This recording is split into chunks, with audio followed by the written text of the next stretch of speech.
सादर प्रणाम बंधुवर। मैं साक्षी सिंह आप सभी के समक्ष एक और लोक कहानी लेके उपस्थित हूँ।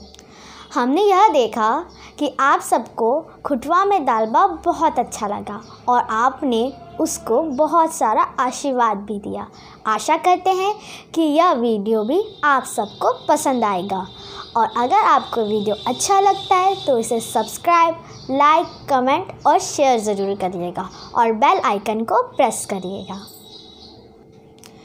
बंधुओं, इस कहानी का नाम भरभीतन है।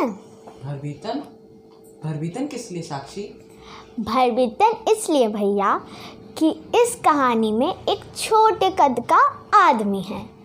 एक बार भरभीतन अपने माँ के पास जाता है और कहता है कि माँ, हम सब इतने गरीब क्यों हैं?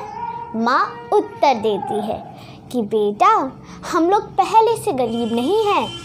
तुम्हारे मामा लोग हमारा सारा धन लेके अपने घर चले गए और हमें बहुत बड़ा धोखा दिया। भरभीतन कहता है कि माँ, मैं मामा लोगों को अच्छा सबक सिखाऊंगा, लेकिन अभी मैं जो कहता हूँ वो तुम करना। भरभीतन जंगल से 2 खरगोश पकड़कर ले आता है और एक अपनी माँ को देकर कहता है कि माँ, इस खरगोश को पकड़ो और थोड़े बहुत सारे मीठे मीठे पकवान और मिठाइयाँ बनाकर रखो। मैं मामा लोगों को लेकर घर पर आता हूँ। भरभीतन खेतों को पार करता हुआ, शहरों को पार करता हुआ, गाँवों को पार करता हुआ अपने मामा लोगों के घर पहुँच जाता है और मामा लोग देखकर उसे एकदम अचरज में पड़ जाते हैं कि ये भरभीतन क्यों आया है, पहले तो कभी आता नहीं था। फिर भरभीतन उसके मामा लोग के पास जाता है और कहता है, पाए लागू मामा जी, और बताइए क्या हाल समाचार।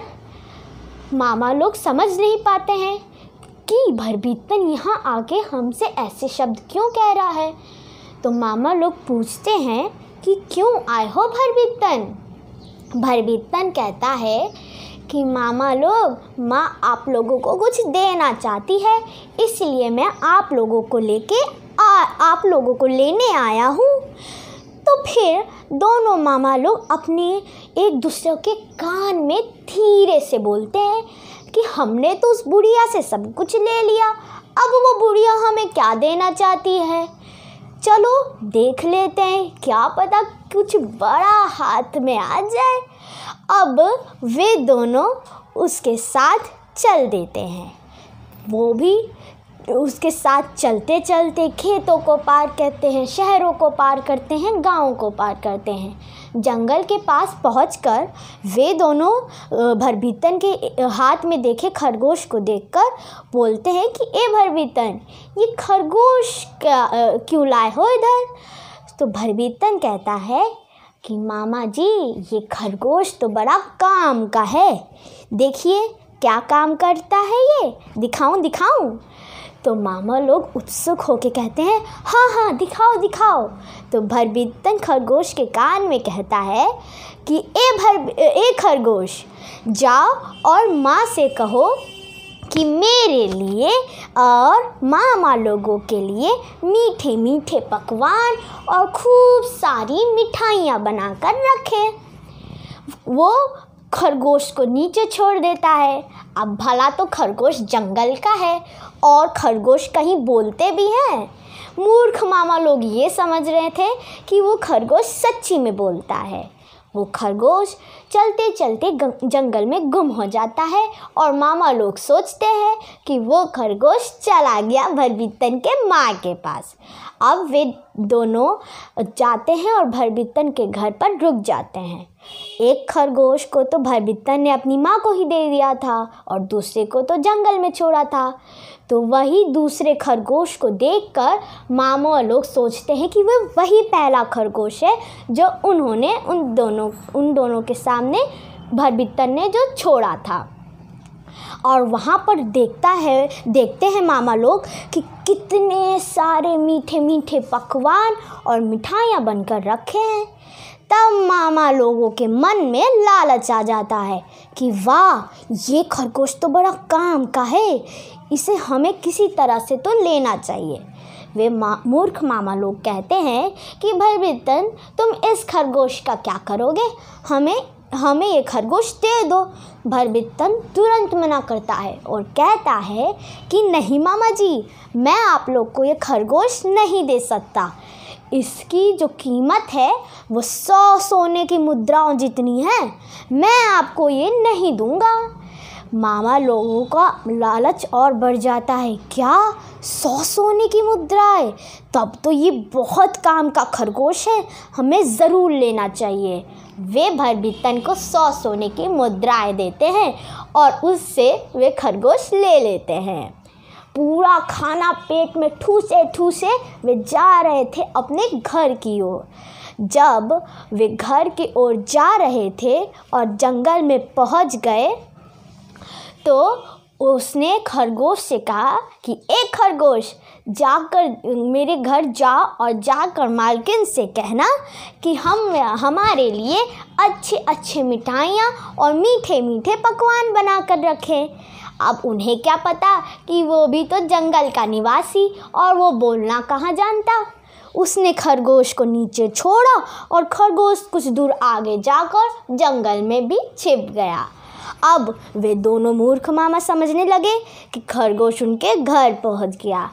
अब दोनों मामा लोग खेतों को पार करते, शहरों को पार करते, जंगलों को पार करते अपने घर पहुँचे। वहाँ उनकी दोनों मालकिन आराम से बैठकर टीवी देख रही थी।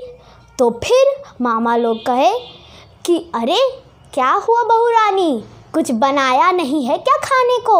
हमने तो खरगोश को भेजा था, तुमने सुना नहीं क्या? तब उनकी दोनों मालकें उन्हें कस के दे दनादन लाठी से पीटने लगी। एक ने कहा कि भांग पी रखी है क्या, खरगोश कभी बोलते हैं? मामा लोग समझ गए कि भरभित्तन ने उन्हें बहुत बड़ा उल्लू बना दिया है। अब वे सोच रहे थे कि भरभित्तन से बदला लें। कैसे लें? तो फिर वो कुछ दूर जाके बैठे और दिमाग लगाने लगे। बहुत ज़ोर की चोट लगी है, क्या करूं? इस भरभित्तन को तो नहीं छोड़ूंगा। ऐसा करते करते वे दोनों अपना दिमाग लगा रहे थे कि भरभित्तन को कैसे मज़ा चखाएं। तो उनके दिमाग में एक तरकीब आई। उन्होंने सोचा कि भरभित्तन तो छोटे कद का आदमी, चलो उसे बोरे में बांधकर नदी में फेंक आएं। तो वे दोनों एक झाड़ी में छिप जाते हैं और एक रास्ते के पास उसका इंतज़ार करते हैं। भरभित्तन रोज़ उस रास्ते से गुजरा करता था।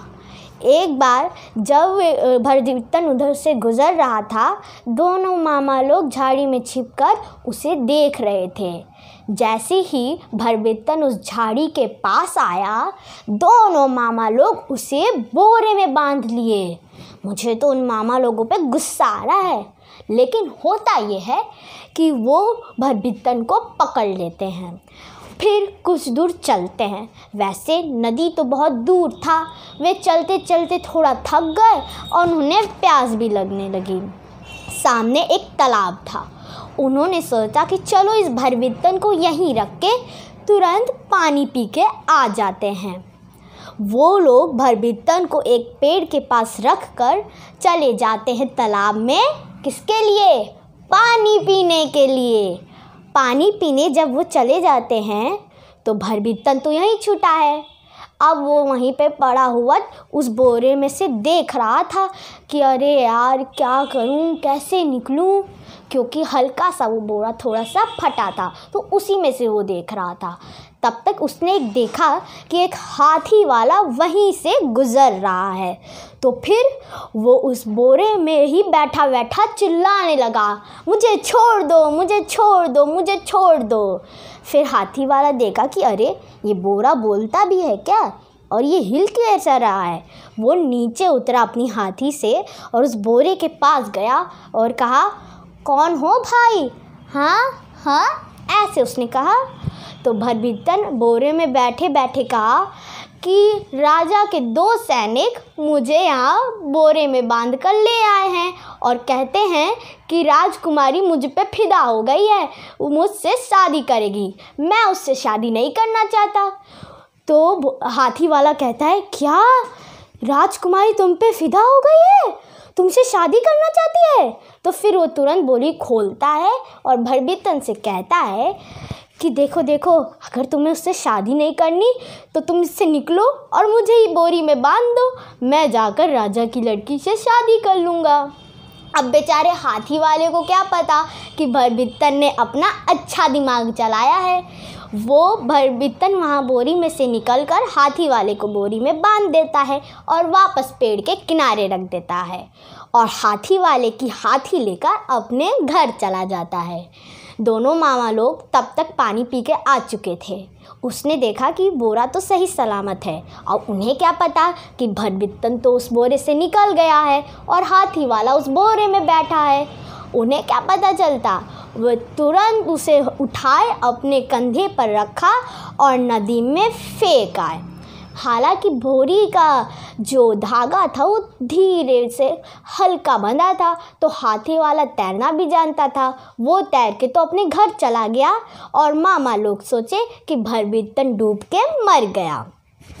अब वे अपने घर खुशी खुशी जा रहे थे। रास्ते में भरभीतन का घर भी पड़ता था।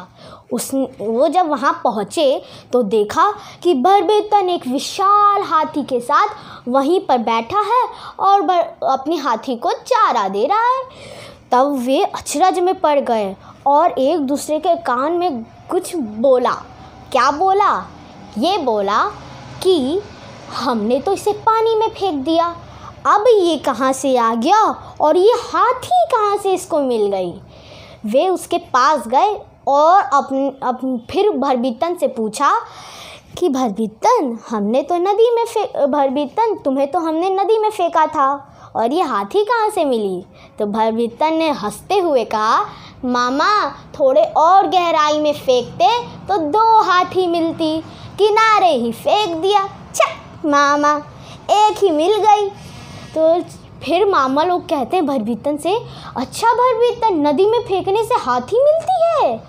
तो भरभीतन कहता है कि हाँ मामा, मुझे तो एक ही मिली। मैं तो आपसे बहुत रूठा हूँ कि क्यों मुझे थोड़े और गहराई में देते या फिर बीचों बीच में ही डाल देते, कम से कम 5 तो मिलती।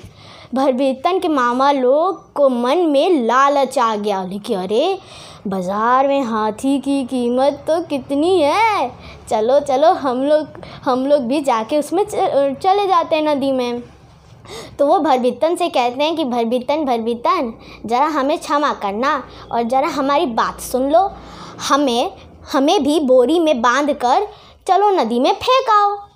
तो भरभीतन कहता है, सोच लो मामा, चलो ठीक है, मैं तुम्हें डाल आऊँगा, लेकिन 2 हाथी मेरे लिए भी ले आना जब मिले तो। बोलते कि हाँ जल्दी हमें डालो। तो भरभीतन दोनों मामा को एक एक बोरी में डालकर बांध देता है और उसी हाथी पर रख कर नदी के पास चला जाता है। किनारे पहुंचकर कहता है कि मामा यहाँ छोड़ दूँ? भरभीतन के मामा लोग कहते हैं कि नहीं भरभीतन, और आगे ले चलो, 2 हाथी मिल जाएगी। भरभीतन थोड़ा और अंदर पानी में जाता है, कहते हैं कि मामा अभी यहाँ छोड़ दूँ? तो मामा लोग के मन में और लालच कि नहीं भरभीतन, और गहरे में पानी में छोड़ो, 3 मिल जाएगी। अब ऐसे करते करते वे बीचों बीच आ गए और कहा कि हाँ भरभीतन यहाँ छोड़ दो, 1 क्या 2 भी नहीं दूंगा, अंडा भी नहीं दूंगा, बस यहाँ छोड़ दो, मैं तो हाथी लूँगा, हाथी। तो फिर भरभीतन उन दोनों मूर्ख मामा लोगों को नदी के बीचों बीच डाल देता है। अब वो क्या जानते थे कि कभी नदी हाथी भी देती है। अब वे मूर्ख मामा उसी में डूब कर मर गए। अब यहीं से हमारी कहानी का पहला भाग समाप्त होता है। हम इसका आपको दूसरा भाग ज़रूर देंगे। इस कहानी से हमें एक शिक्षा भी मिलती है वो ये शिक्षा है कि हमें कभी भी दूसरों का हक नहीं छीनना चाहिए और कभी भी लालच नहीं करना चाहिए। धन्यवाद।